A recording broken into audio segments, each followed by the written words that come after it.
Hello, आज मैले बेबीको लागि होममेड चाउलो बनाउन गइरहेको छु।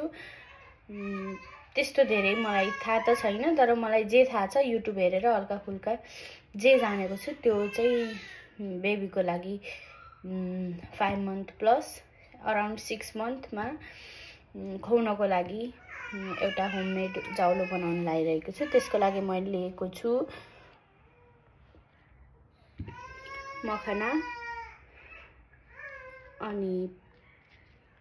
मखना, पम्पकिन सीड, पिस्ता, आलमन्ड अनि वालनट। अनि अलिकति मैले यो चामल, मुङको दाल र अर्को मसुरोको दाल भिजाएर अनि फेरि सुकाएर राखेको हो यो चाहिँ। अनि अलिकति सुजी लिएको छु। अब मैले यो आलमन्ड,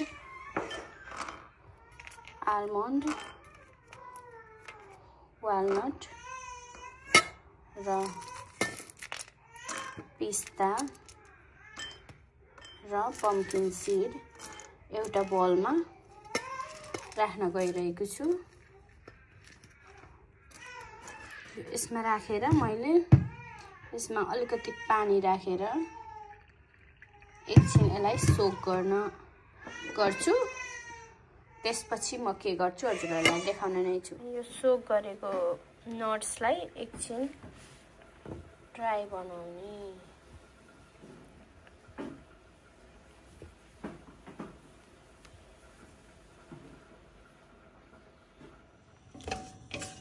अनि पानीबाट ड्राई गरेर 3-4 घण्टा छोडिदिने, आफै ड्राई हुन्छ। अनि त्यसपछि चाहिँ यो मजाले भुट्ने, रोस्ट गर्ने।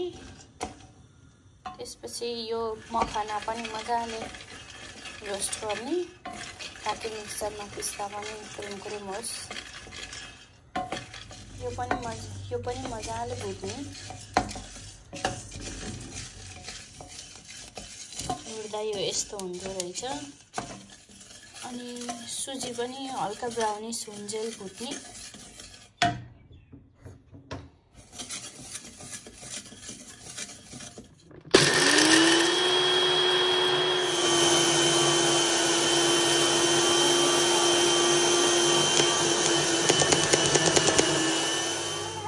पाउडर रेडी भयो। अब यसलाई एउटा सिसाको भाँडामा स्टोर गर्ने।